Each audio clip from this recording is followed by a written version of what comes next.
4 ways to create good karma. I call it juju. And who doesn't need more good juju in their world? I know, I'll take some. Absolutely.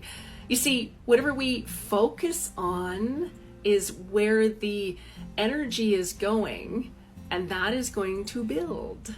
And so whatever your thoughts are, whatever your emotions are, whatever that is that you are putting your focus on, that is going to build. It's kind of like a snowball going down the side of a mountain. It's just going to keep getting bigger and bigger and bigger and bigger, and it's going to create momentum, and boom.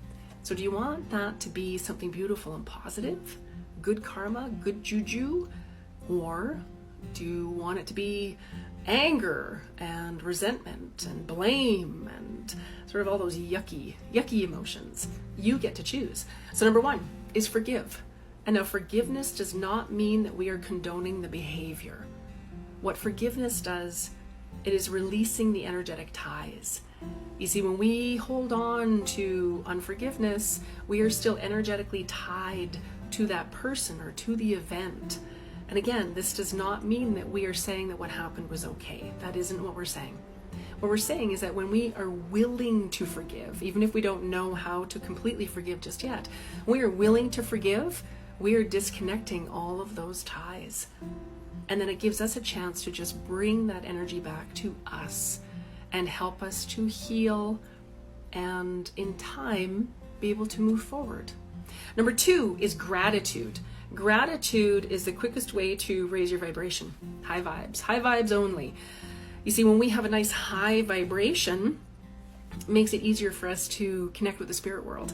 Hear our angels, our guides, our loved ones on the other side, fur babies on the other side. When we have a nice high vibration, we become magnetic. We start to attract into our world more money, opportunities, people, events. Beautiful things start to show up in our world because we are magnetic. And so gratitude is one of the most beautiful emotional states that you can be in. And at the end of the day, I always write down 5 things that I was grateful for that day. Some days they're really not big things. It's I'm grateful that the cat didn't barf on the carpet, or grateful that I had a cup of coffee this morning that was fabulous. Grateful for my friends, grateful for my family, grateful for my loved ones on the other side, grateful that I found heart rocks for my son Jack. Whatever that is, 5. And you see, whatever we're thinking before we go to sleep at night is going to stay percolating, if you will, for up to 4 hours. So you want to marinate in good stuff. You want to be thinking positive things before you go to sleep.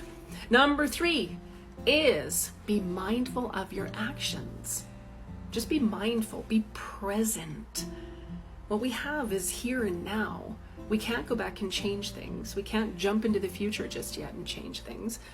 The power that we have is right now. This is where we're creating. The now is where your loved ones and angels and guides on the other side are connecting with you now, in this moment. So the invitation is to be really present with everyone.